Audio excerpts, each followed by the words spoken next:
Welcome to the November issue of Mytech U, where today we're going to discuss ransomware and whether or not it's holding your data hostage. In the last couple of weeks, we've actually heard from several companies that have had this happen either personally or on their business. And in the last couple of months, this particular version of ransomware that we're going to discuss today has definitely been problematic, so much that it essentially has identified a new kind of threat. So today we're going to discuss a few points, and we're very fortunate to have a couple folks. One is James Mutz from Mytech. He's a part of our NOC engineer who is responsible for helping mitigate and protect all your networks from this kind of stuff. And then we have Dima from OpenDNS. They're a new partner of Mytech's that have a completely new way. It's an evolved means by which we can help protect your networks no matter where you're at, especially with the booming components of mobility increasing. So with that, let's touch on the three major areas that we're going to talk about today. First and foremost, this new kind of threat, it's changed. This is going to be the new normal, right? So we're going to touch base on that and how that has changed and what we're seeing today versus what we've seen in the past. And then we're going to touch specifically on this crypto locker and ransomware and the specific payload, how it works, so you understand a little bit about it. And we will get a little technical in here for those technical people on the line. You'll probably get a little bit of your technical fix here. But for the most part, we're going to keep it at a high level. And then James is going to pick it back up, and we're going to talk about, all right, now that you understand it, now that you understand the new normal, how can I protect myself and then protect my organization from this kind of this new breed of nasty threat that's out there? So with that said, I'd like to hand it over to Dima from OpenDNS. Thanks for being with us today, Dima, and please take it away. Thanks so much.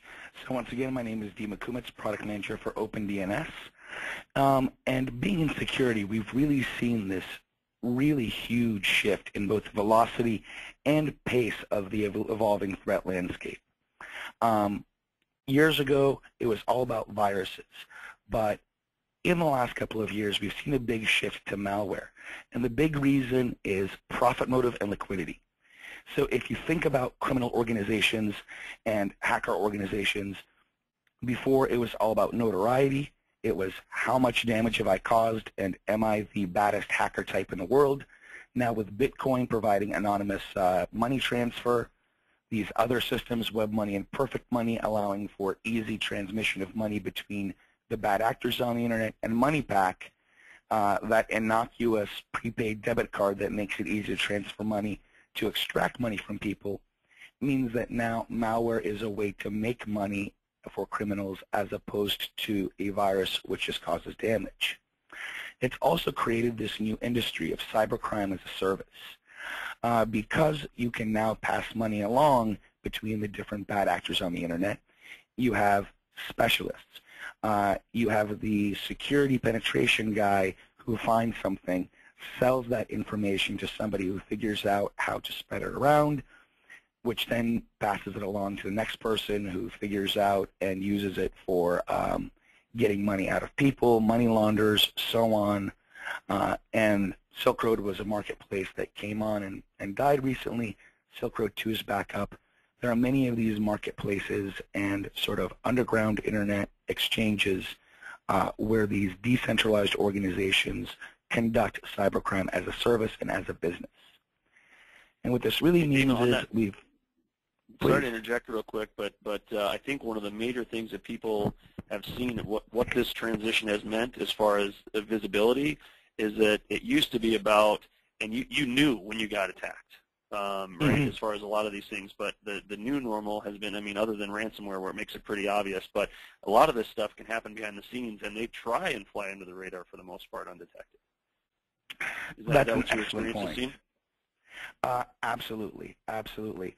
And having gone to a lot of conferences and spoken to a lot of IT professionals, there's absolutely this profit motive and keeping the profit flowing as long as possible. So rather than seeing my hard drive has been corrupted or pop-up ads or other things that alert the user, it's now just about getting as much money out as possible. You are absolutely correct. And on the getting as much money out of as possible and the sort of change in the hacker group, it's really gone from specialists and specialty groups to any old mob gangster that can now go ahead and buy the malware. And like you said, hide in the background, get as much money out as possible, and get their profits in a new way, but conducting the same business. So one interesting thing that's shifted is the distribution vectors. Distribution vector is a fancy way of saying, how do you get people infected with your malware so then you can make money? This is a screenshot. This is from a forum where literally you can buy an exploit kit, a do-it-yourself kit that you can embed on a website that you've either hijacked or one that you have put up yourself with stolen credit cards. And from anywhere from $200 to $20,000, this will try all sorts of security exploits and then try to force a download of malware onto a system without the user knowing. This one is a cheap one for $400, but a nice upgrade for $50 if you want the latest infection vectors. And as you can see, it talks about bypassing browser security, all sorts of brags, but what's really interesting is it even includes reporting. So if I'm a criminal organization, I want that enterprise-grade reports, and honestly, this is nicer than a lot of the business tools that I've used. So you've got somebody. Dima, sorry to interject, Please. but so going back on that, just to kind of detail that. So I mean, basically, what you're saying is that historically it was based on the very minor population that had hacking capabilities that were above and beyond the normal person, but really now it could be anybody who's got a grudge and a few $100s. That's absolutely correct. And even more so, a few $100s and wants to turn that into a few $100,000. So instead of having to be the hacker that finds the rest of the group and finds the latest and greatest security vulnerabilities to bypass, you can basically subscribe to it. And anybody with a little bit of Bitcoin can go ahead and buy, and it's, do I want the cheap one? Is the cheap one working out for my criminal enterprise? I've got some value reporting to let me know. And if not, maybe it's time to upgrade. Maybe it's time to go for a more expensive kit and really invest in my business as a sophisticated modern-day criminal. Sorry for the joke there, but that it really is how the organizations are working. And of course, we take this very seriously, but these have evolved into people with business plans, oftentimes in Eastern Europe where they have more education and an opportunity, and start selling their exploit kits to mobsters or criminals who want to profit off of the small business and common user. Yeah, I think that's really the key thing. Again, further illustrating that it's a profit motive, and they've got and it's really opened the horizons for the millions and billions of people on the planet that can actually do this, as opposed to just a few people that might just be trying to play a game or trying to just say that I could do it, like writing graffiti on a wall. It's not about graffiti on a wall anymore. So it's not about graffiti on the wall. It's about pickpocketing. And it's about pickpocketing hundreds of thousands of people all at the same time from the comfort of your home. And it is absolutely terrible. But that's where the threat landscape is going. And in terms of the exploitation, once you've got somebody exploited, you of course need something that is actionable, that's going to turn you a profit. And with that, we move on to the malware payload. By payload, I mean what is the actual thing being downloaded on your computer. And in the early days of malware, it's this fake antivirus. I'm sure a lot of the people on this call have heard about this. Somebody clicks the wrong link, they're on the internet, and then this was maybe 5 years ago, this was big. All of a sudden, They have something claiming to be antivirus, but it's actually, an extortion scam where you pay the ransom to remove the virus, which is posing as a security tool. This has really shifted, and the current wave is CryptoLocker. What CryptoLocker does is, typically through email or several other infection vectors, gets installed on a computer, phones home to get an encryption key, and now uses military-grade encryption to really lock up your documents, your presentations, your databases, your photos, videos, music, any kind of document that the end user values. It does this not only on the computer that it's infected, but also on any shared drives. So if there's a network share, it'll try to encrypt that. If you have, say, a personal Dropbox connection open or anything like that, those also get encrypted. And really what it's doing is, once it's on the computer, tries to call home to get the encryption key, so now it can tell you, give me anywhere from $300 to $800 to get access to your data back, and it tries to phone home to 1,000 different unique domain names per day. Only one of those has to be registered to get the encryption key out, and the way that these domains look, as you can see, this GKMLE, etc., it's these 12 to 15 character domains. They're generated by the computer, and they're new every day because there's a formula in CryptoLocker that calculates what are my candidates for tomorrow. One of the reasons that CryptoLocker has stayed ahead of traditional security is because 1,000 domains per day, 1,000 different places to look, and it's looking for that one domain, that one responder to give an encryption key and provide an answer, so now it can do what it does. So to clarify that, Dima, I guess just to break it down to make sure that the folks on the phone kind of understood that. So you're saying once CryptoLocker, if you happen to install it on your machine, which it probably happens unbeknownst to you, you don't even realize that it happens. Absolutely. It's going to start trying to call home. But the challenge of trying to block, in past we've seen viruses or malware do this kind of stuff, but where CryptoLocker is different is that it's not calling home to 1 or 2 or 5 locations.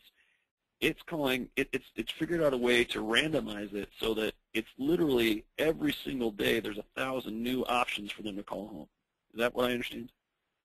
That's absolutely correct. One key difference is that it's not randomizing, but it's using a complex formula, a domain generation algorithm. So the authors have this algorithm, the malware has this algorithm, and they'll keep changing the file around, but they need to continue to use this algorithm.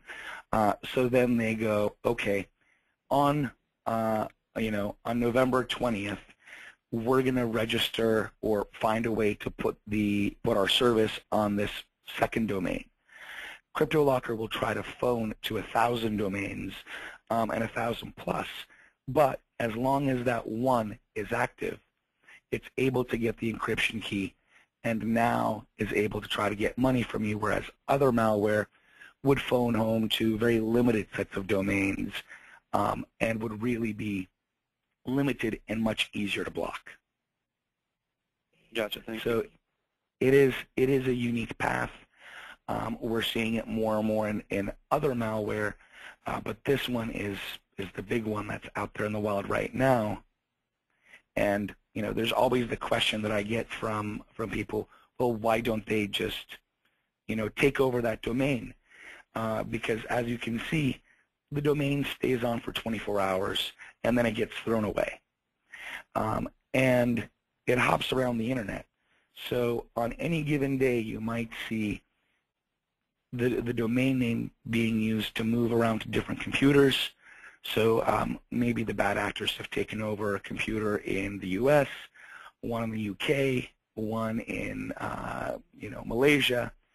What they'll do is they'll point the domain to one, and as soon as that machine, the owner realizes they've been hijacked and they're participating in crime, They'll take it down. They can seamlessly transition to the next one and move on and move on and move on.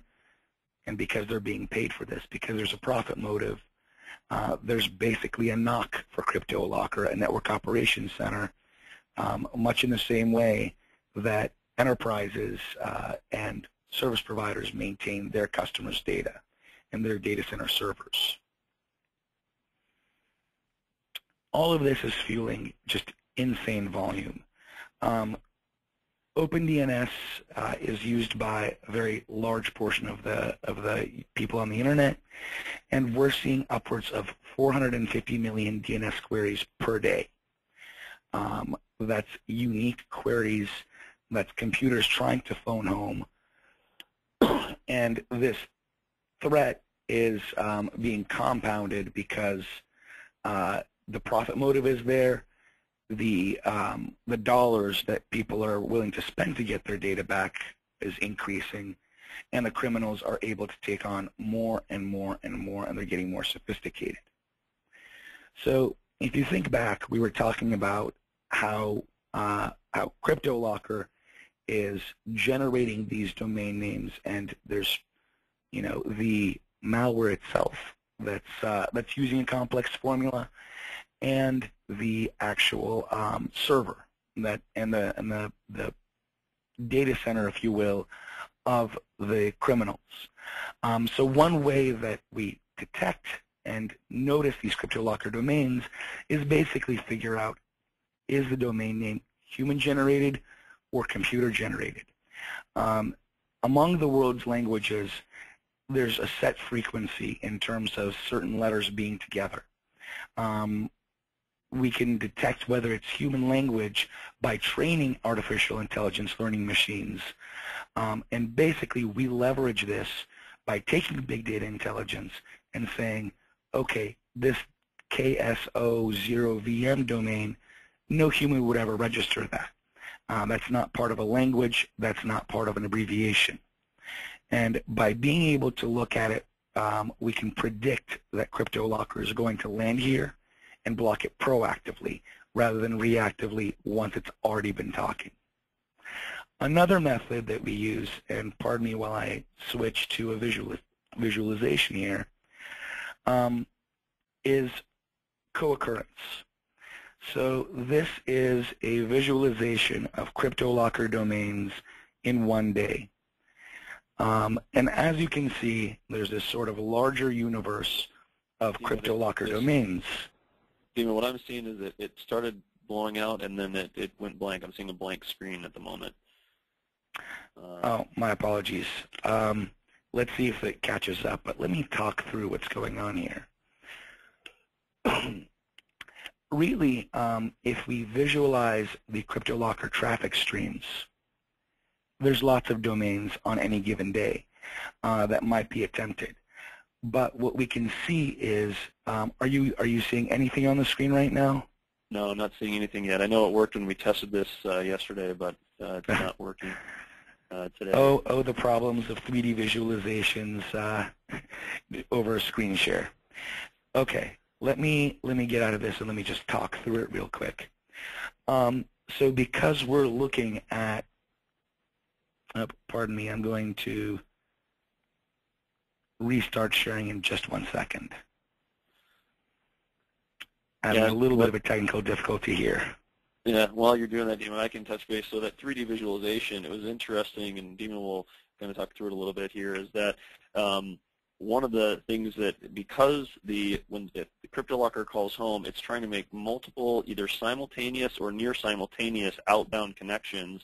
And so one of the ways that the visualization was actually showing just the thousands and thousands of outbound connections that any one computer is trying to make at the same time, and that they had created a visualization that showed how how the CryptoLocker was calling home, and so it was very dynamic as far as seeing just how complex this problem really is, and how incredibly forgive the use of the phrase elegant and sophisticated that this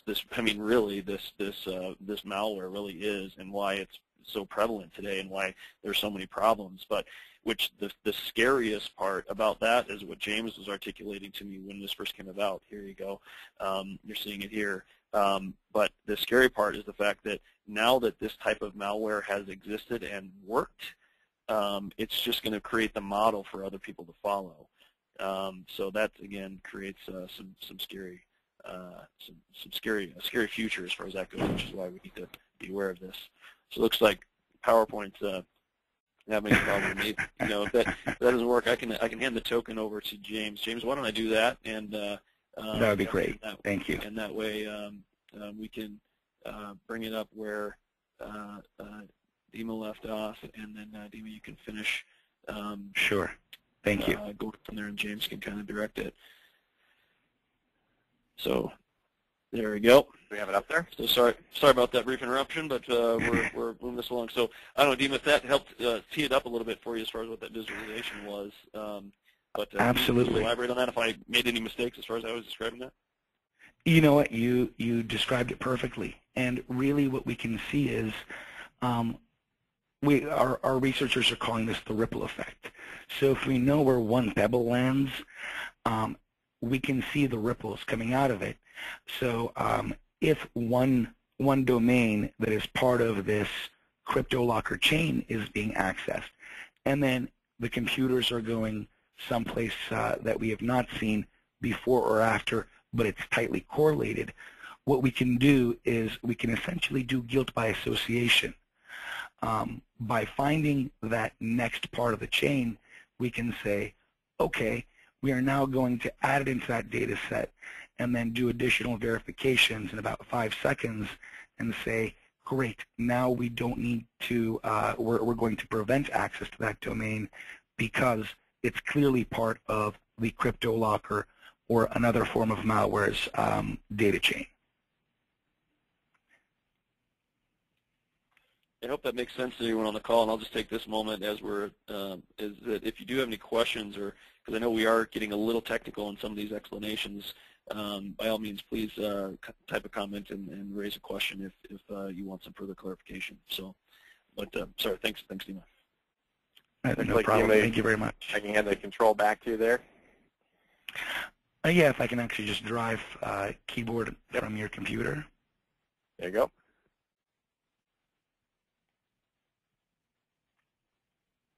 Great. So, of course, crypto locker and getting your data encrypted is really, really scary, and it's something that needs to be protected against. But the big wave, and what Nathan was talking about, the silent wave that you don't get notified on, are these keyloggers and backdoors. And this is affecting real small businesses. Essentially what criminals are doing is they're getting backdoor access to computers. And the question is, well, why would anybody want to, quote unquote, hack me? It's not about active hacking in that sort of movie or sensationalized way. It's about installing something in the computer that scrapes credit card numbers, bank account logins, and then allows somebody to sell it again on the black market to do things like wire bank funds to China. And once it's in China, there's no way to get it out. So this is actually a blog from a little while ago where a small escrow firm, just their CTO got infected, nobody else. But that was enough to be able to siphon the money out, get it across, and really sad story where they actually ended up going out of business because they no longer had the cash on hand to operate. And the way that the criminals do this is, once again, with these kits.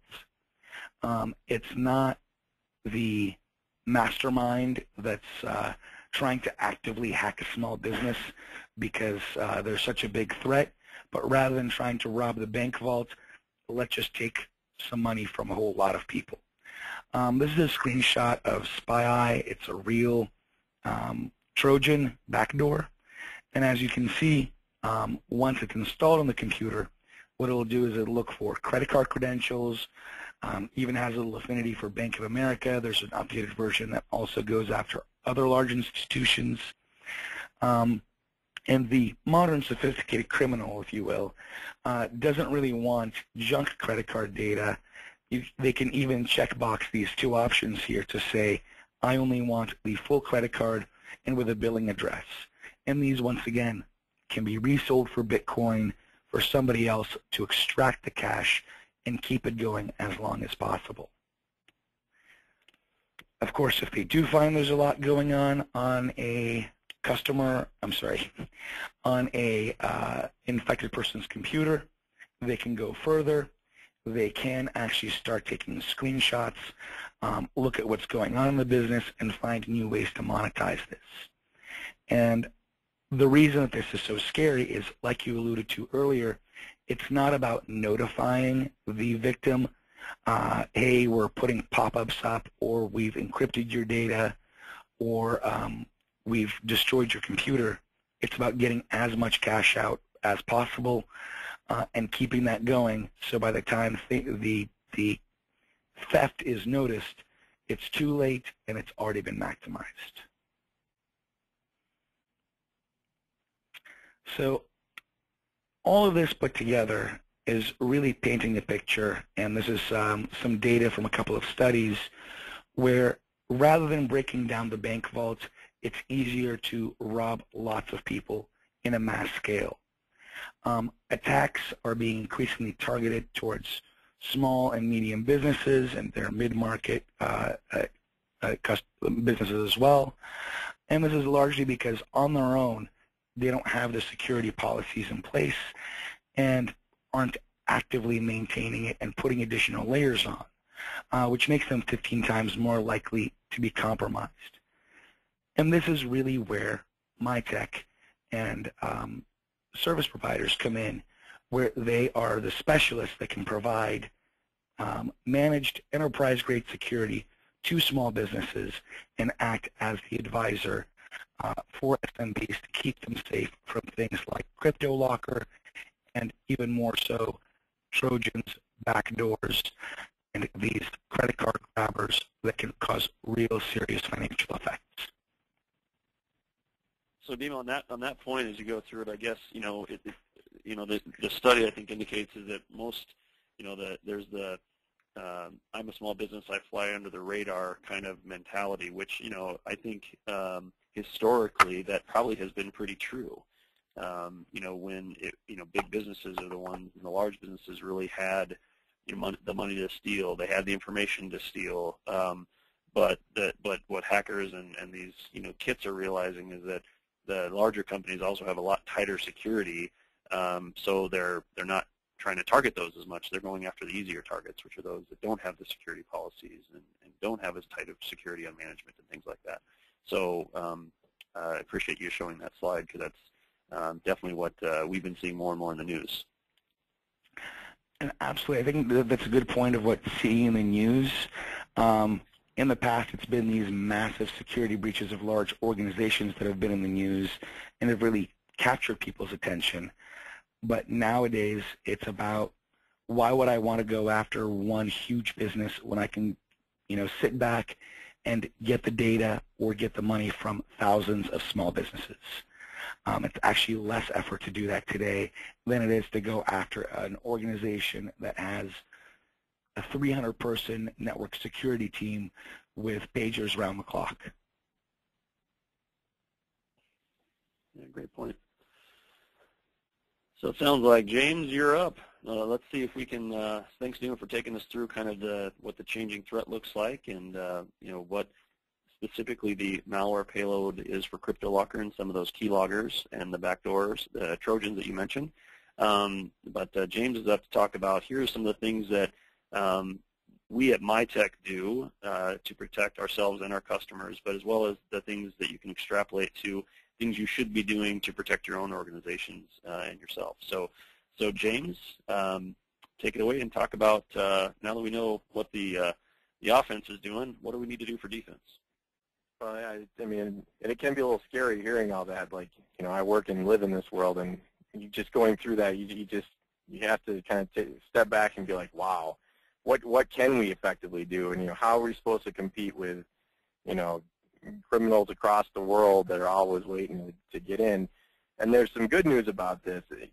It's all about the appropriate allocation of resources. I mean, that's really what it is. That's what we're going to be talking about. we're going to talk about what we call a defense in depth approach, specifically like a layered defense approach, because where you put your resources, no matter what resources you have, how you apply those resources means a lot to how you stop the bad guys from getting in. They've got their own resources, but you have the advantage in how you deploy your security. So there's kind of two ways we want to look at this. There's one to stop people from getting in, and that's where this first part is here, where we're talking about what's on the perimeter of my network, what's on the outside, what are they first going to run into. And we do that here through a managed firewall program, and we recommend everybody has a firewall. And then we talk about one of the ways that CryptoLocker specifically gets installed is through an email attachment. So we absolutely recommend that some sort of email filtering protection program is in place. Once, assuming it gets all the way through that stuff and it's onto the endpoints, or you can consider this like a typical user's computer, you absolutely want an antivirus. We have a managed program for that. And that machine needs to be hardened against traditional exploits beyond the antivirus. And that's what we talk when we're talking about patching, like Microsoft patching or third-party updates. But even assuming that everything here is working, you still want to get to what happens if something slips up or the bad guys have outsmarted you for the moment. You want to be able to mitigate how bad that impact is going to be. And we absolutely offer that as well, and everybody should. So you want to talk about recovery options. If CryptoLocker actually executes its payload, that's a bad situation, and you want to make sure you can go back to the pre-encrypted data. So that would be one of our managed backup programs. There is we offer managed services that are going to be on your networks, on your machines, checking logs, looking through the network, looking for abnormalities or other things that would indicate bad guys have already kind of taken steps forward. And we absolutely want to partner with OpenDNS here. This is a new thing that we're working on with them, because as Dean was talking about, there's a period in time at which point that payload has been delivered to your network before it activates. And OpenDNS absolutely can stop it from taking effect. So then it's still in place, but it hasn't actually done the encryption that's holding your data for hostage. Quickly, I just want to move through a little bit more about some of these and about prevention specifically. When we talk about firewalls, we're talking about devices that sit between your network and the internet. And the basic security principle here is the internet is full of bad things, and you don't want them on your network. And you need something that's blocking known bad sites, that's keeping bad traffic from coming inside your network, that's protecting with antivirus on the edge even before it gets to any machine. Good firewalls are going to keep the bad guys from coming in, and they're also going to keep your users from going to places they shouldn't. It's like a first line of defense. And we're talking about layering all these together because, even the best firewall, there's going to be some things it's going to miss. So what do? Well, you layer another piece on top. So if the firewall didn't work, you've got your what we call MX Defense email protection, where you've got a service that is scanning every message, looking for attachments, because attachments are still like one of the #1 vectors that bad things make it onto your machines. And if it's looking at the email before it even gets inside your network on your server, it says, hey, look, I see this attachment, and I don't think that's a good attachment for your users to get. It'll pull it right out of the message, let the message go through, but let you know, hey, we caught what we think is a bad problem. And it also, obviously it cuts down on spamming. That's pretty much the start of these kind of filters and programs. But because there are some domains out there, like these bad guys have to use kind of spam domains to get to you, having a service that's keeping an eye out for them and stopping them from even getting to your mailbox, that's just blocking a huge area that your users are vulnerable. And of course, managed antivirus. You need a good AV product. There's lots of free ones out there, but you want one early. So pretty much before anyone even knew what CryptoLocker was, one of the products that we use called Sophos had identified this on their, they call it Naked Security blog, on September 10th. This didn't make the CNN frontline stories until, I think, October. But anyway, Sophos is one of the early identifiers. You need a good AV product that you are keeping up to date, that you trust how they're analyzing threats. And you need to have it enabled. There's another part to this where a lot of people say, well, the AV, you know, it throws off my performance and everything, and they kind of keep it muted. You need to have that actively running, and you need to, beyond just the active protection, you need to let it get down deep inside there, looking at those files in the machine. And all of this, including, you know, the patching and updating, this is an active thing. You can't just set these things up once and then expect them to work for 10 years. You know, you've got to have partnerships with vendors, with your IT staff, with security architects that are looking at how effective each of these things are, and not just leaving them in place, but looking through the logs, looking through the results of their scans, but making sure that things are up to date and evolving ahead of, or at least in pace with, the threats that are out there. So, you know, James, assuming we've got interject. Oh, go ahead. Let me interject here real quick. You know, a little bit of a history on this is that before you go to the next slide is, you know, historically, you know, the thought was, you know, you install a quote unquote what they call a managed antivirus, right? When that typically meant in the past was that, you know, you installed the antivirus server, and then you installed the antivirus client on your workstations, and as long as you did that, and the server made sure that it pushed updates to the workstations, you were fine. You know, you could kind of set it and forget it, as James is telling you not to do. But what we found, as things have evolved, and all the updates that need to happen, a reboot happens, a machine goes off the network, it misses a check-in, or a patch gets updated that breaks something, or the AV firmware gets updated and it breaks something. There's so many dynamic components of what's going on in your network every single day, it increases the probability of something just not working perfectly. And the key is to be able to, and which is why the active management note was put here, is that it's okay if that happens as long as you are made aware of it, right? So Right. if the antivirus breaks, or if a patch doesn't work, or if something isn't going as you expect, you should be able to get notified of it so you can go mitigate that risk. The problem is that all too often something breaks, you don't know about it, and the way you find out that something broke is because you get infected, and then it causes a major problem. And that's how a lot of organizations today find out that something broke, as opposed to being able to have the preventative active management to make sure that we can mitigate the risk even when something does break, because it does happen. Absolutely. And as somebody who, that's my life right there, that Nate just described in a nutshell. What it should be functioning and isn't, what it should be reporting to us and is not, what do these readings look like that are out of whack. That's what we do. You know, it's all about layering this up. You're not making this, these are not redundant functions. It's not like you have two different kinds of firewalls. It's all about having layers of protection that complement each other, so that if something did break, while you're fixing it, you're not completely undefended. But again, occasionally, things come in that get through your layers, so what happens next?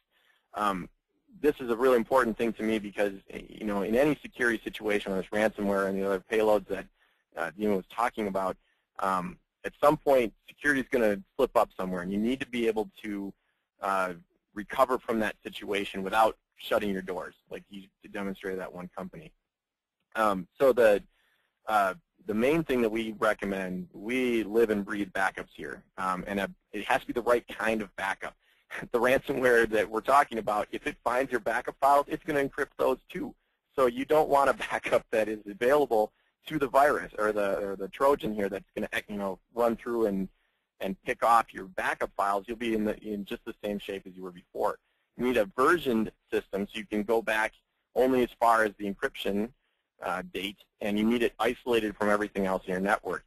And believe me, a lot of people think they have good backups. I would assume that everyone on this call thinks they have a good backup. I would challenge them, do they know that it's a good backup? Because where we live and breathe with backups every day, and we test backups every day, and we verify backups every day, and we don't feel comfortable the customer doesn't have that system in place. Obviously, we love ours, but I mean, if you have your own, you need to be testing that. And if that gets burdensome, I mean, that's what we're talking about. the resources that you can assign, we're talking about a managed service resource here.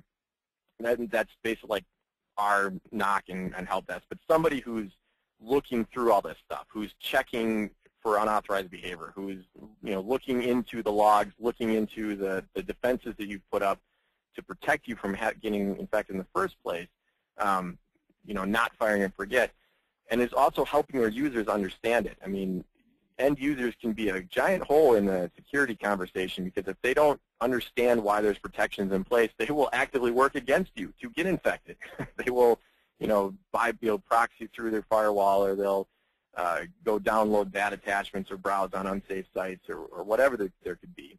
And I found it very interesting that Dima pointed out that there is a NOC for this virus delivery system. These criminals have actually put together their own managed services team to attack you. So I would strongly advise that you have some sort of IT resources in place to defend you, because the attackers have already kind of escalated to that level. And as I said, the OpenDNS piece of this is huge, because you can catch the payload before it activates, where it's actually on your system, but before it's done any problems. OpenDNS has proven exceptional in stopping that at this point. And they layer another piece in here that we haven't really mentioned very much. That is, work is no longer a place that you go to, right? It's a thing that you do. And so in this visual, we're looking at all the different places that you could be working. And typically, you're only going to have your organization defenses are typically geared around the one physical building that everyone's supposed to show up at. Well, what happens when they're commuting? They work on the train, or they walk outside with their mobile phone. They're sitting in an airport, or they're going to a class, or going to a coffee shop or something. Where you're outside the network and bringing things back inside, this is a pretty dangerous place to be. And OpenDNS that's an exciting partnership for us, because that can layer across all of these places and help protect, no matter where you are. And you always have to remember that, everything that can be designed by one person can be broken by somebody else. And then it goes from both directions, for the bad guys working against us and for us working against the bad guys. So you need to know what's going to happen if you get your defenses come down, and that's why we're talking about mitigation. You need to be able to be thinking ahead of time what you're going to do to recover from that kind of situation. So, I mean, there's a lot that we covered here, and it's a pretty deep and complex subject that can be pretty scary. But luckily, I think when you apply your resources in the right partnerships and you get people on the same page, it doesn't have to be quite as scary as you might think if you're going it alone. So, yeah, I was just going to say that, Nate, if you had that we kind of ran through that really quick there at the end, so I want to know if there's anything you thought we needed to cover more, or how should people move forward from here? No, I'll just say thank you, James and Dima, for going over that. I think that, excuse me, the real key is, I think you guys hit it very, very well, is that, one, this is the new normal, right? Especially the fact that what is scary is the fact that CryptoLocker has been successful and is continuing to be successful, that it's creating a new model for future exploits. And understanding that that's the new normal and what is really going on and why people and how people are attacking, and the fact that, you're not defenseless. There are actually solutions here that can protect you, not only to prevent, as James mentioned, that there's preventative measures you can take that are not ridiculously expensive. They're in line with normal IT budgets, statistical IT budgets, and being able to, just having the right equipment and keeping it up to date. And then there are also prevention measures that making sure you have a good backup that is taken care of on a regular basis, and that you understand the dynamics of how your organization operates, that people don't just, as you said, work is not a place you go, it's something you do, and you work from a coffee shop or a hotel or an airport or at the office, and there are solutions and partnerships out there with technology companies like OpenDNS that enable you to protect and provide that umbrella over all of the aspects of where you operate to protect you. So it exists. There is effective prevention out there to be able to protect you, and none of our customers have been hit, and it's partially because we've had this layered approach to security for years and years and years now. So by all means, if there are any further questions that we can take offline, we can definitely do that. Please contact us. you can call our office or send an email in. But I want to thank Dima and James for being on the call today. I want to thank everyone online for participating and some of the questions that came in that I've answered offline. And this will be available online as a recording if you want to be able to forward to other staff or IT folks that you may want to get this content out to. So with that said, we are at 12:02. We are going to end the session. Thank you very much, everyone. And Dima and James, and have a great day. Thank you.